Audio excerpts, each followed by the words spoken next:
Gawat, bocor, bocor. Bukan hanya BBM dan listrik yang bocor. Intelijen Prabowo berhasil telusuri asal virus corona. Yang jadi masalah, sudah 2 bulan harga minyak dunia turun. Pertamina belum menurunkan harga Pertamax dari Rp9.000 per liter. Jadi kemana kelebihan 3.500 per liter? Hitung saja 1 juta barrel atau 159 juta liter per hari selama 2 bulan dan ditambah 4-8 bulan ke depan akan menjadi 170 triliun rupiah dan tidak masuk ke negara. Jadi kemana bocornya? Tak hanya BBM, listrik pun mendapat sorotan. Masa rumah kosong tetap kena tagihan listrik? Padahal dipakai saja tidak. Sejumlah masyarakat ramai mengeluhkan tagihan tarif listrik yang naik drastis pada awal Mei ini. Kenaikan tersebut tak hanya terjadi pada rumah tangga yang penghuninya dirumahkan akibat wabah corona COVID-19, tapi juga pada hunian yang telah dikosongkan. Kenapa itu bisa terjadi? General Manager PLN Unit Induk Distribusi Jakarta Raya, Ihsan Asad menjelaskan, rumah kosong tetap dikenakan tagihan pemakaian lantaran ada perhitungan energi minimum selama 40 jam. Kita ada energi minimum 40 jam, meskipun rumah kosong. Pelanggan harus dikenakan energi minimum 40 jam minimalnya, ungkap dia dalam sesi telekonferensi Rabu 6 Mei. Di sisi lain, ilmuwan Indonesia berhasil telusuri asal virus corona yang datang ke Indonesia. Semuanya berasal dari Cina. Lembaga Biologi Molekuler Eijkman berhasil menelusuri perjalanan dari 3 sampel virus corona atau COVID-19 yang menyerang Indonesia. Dan dari hasil penelusuran itu terungkap bahwa 3 sampel virus corona semuanya berasal dari Cina. Dalam keterangan resmi melalui akun Facebook, Selasa 5 Mei, Lembaga Biologi Molekuler Eijkman menceritakan secara detail kisah penelusuran para ahli mereka untuk menemukan asal-muasal virus corona di Indonesia. Jadi, 3 sampel di Indonesia berasal dari mana?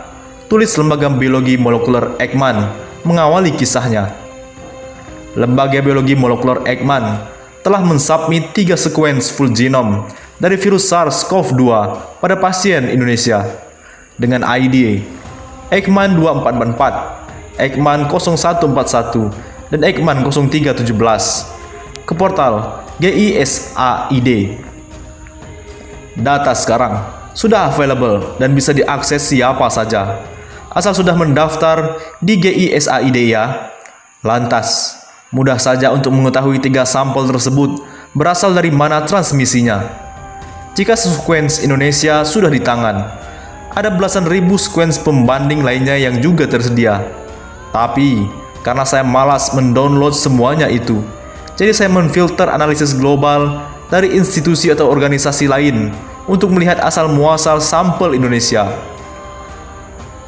Organisasi tersebut bernama Nextstrain yang sudah sangat baik mengkurasi data dari GISAID, menganalisa, dan memvisualisasikan kodus to Nextstrain. Jadi, dari 3 sampel tersebut, secara evolusi, semua transmisinya berasal dari Cina. Sama kayak manusia modern, berasal dari Afrika, tapi bukan dari Cina. Kemudian, virus dari Cina bermigrasi dan berevolusi sepanjang migrasinya. Sepanjang lompatan dari satu host ke host lainnya, sama kayak manusia, terus berevolusi. Tapi bedanya, virus berevolusi jauh lebih cepat dibanding manusia. Menariknya, ada 2 grup atau clade besar, grup Asia dan Eropa, yang berevolusi secara paralel di kedua grup tersebut. Grup tersebut ditandai oleh diferensiasi mutasi asam amino pada protein. ORF1b, Open Reading Frame, pada posisi asam amino 314. Juga pada protein S spike pada posisi asam amino 614. Ketika sampel Indonesia berada di grup Asia, ini menarik. protein S terdiferensiasi secara regional.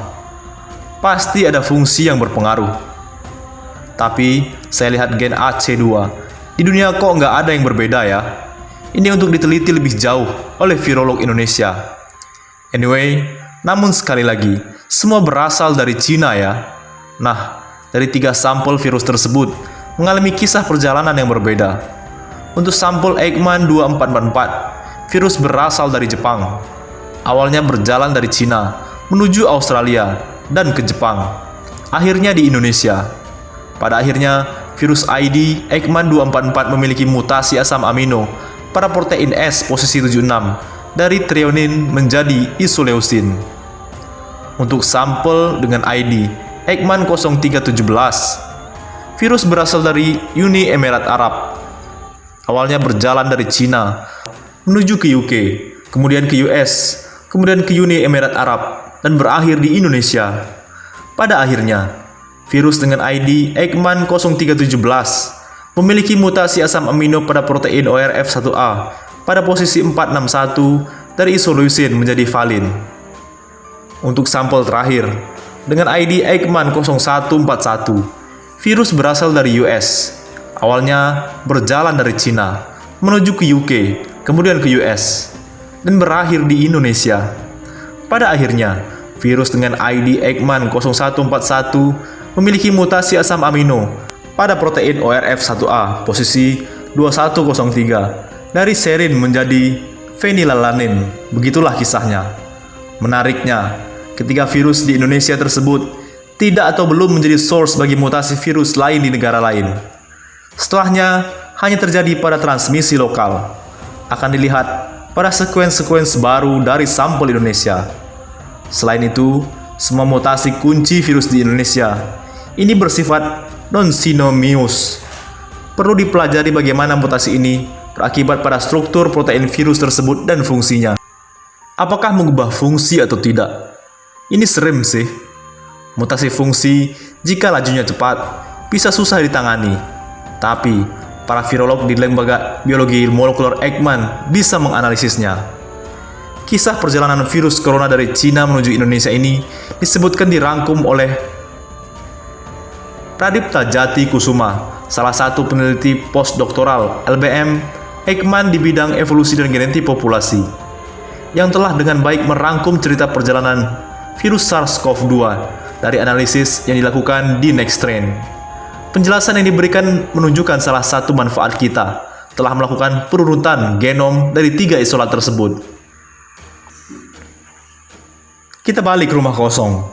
General Manager PLN, Unit Induk Distribusi Jakarta Raya, Ihsan Asad menjelaskan, rumah kosong tetap dikenakan tagihan pemakaian lantaran. Ada perhitungan energi minimum selama 40 jam. Kita ada energi minimum 40 jam, meski rumah kosong. Pelanggan harus dikenakan energi minimum 4 jam, 40 jam minimalnya. Ihsan mengatakan, rumah kosong yang tagihan listriknya lebih besar dari perhitungan minimum tersebut, maka pembayarannya akan dialihkan untuk tagihan di bulan depan. Kalau misalkan hasil rata-rata lebih besar daripada angka minimum tadi, maka nanti akan kita perhitungkan di rekening bulan depan, ujar dia. Menurut dia, kasus seperti ini sudah sering terjadi di PLN. Kemudian mengambil perhitungan rata-rata dari 3 bulan tagihan listrik sebelumnya pada rumah kosong tersebut. Banyak kasus seperti ini terjadi di kami. Kami merestitusi pelanggan-pelanggan listrik yang memang rumahnya kosong, tidak bisa masuk dan sebagainya, ucap dia. Jadi nggak usah khawatir, semua datanya terdokumentasi rapi. Nanti kita bisa juga langsung direstitusi, dikembalikan jadi aman, tandasnya. Sebelumnya, pelanggan listrik kelompok 900 volt ampere hingga 1300 volt ampere ramai-ramai mengeluhkan kenaikan listrik yang dinilai tidak wajar. Padahal mereka mengklaim tidak melakukan aktivitas yang boros listrik. Ada juga yang menyatakan tidak work from home, sehingga harusnya listrik masih di ambang wajar. Bagaimana menurut pendapat Anda?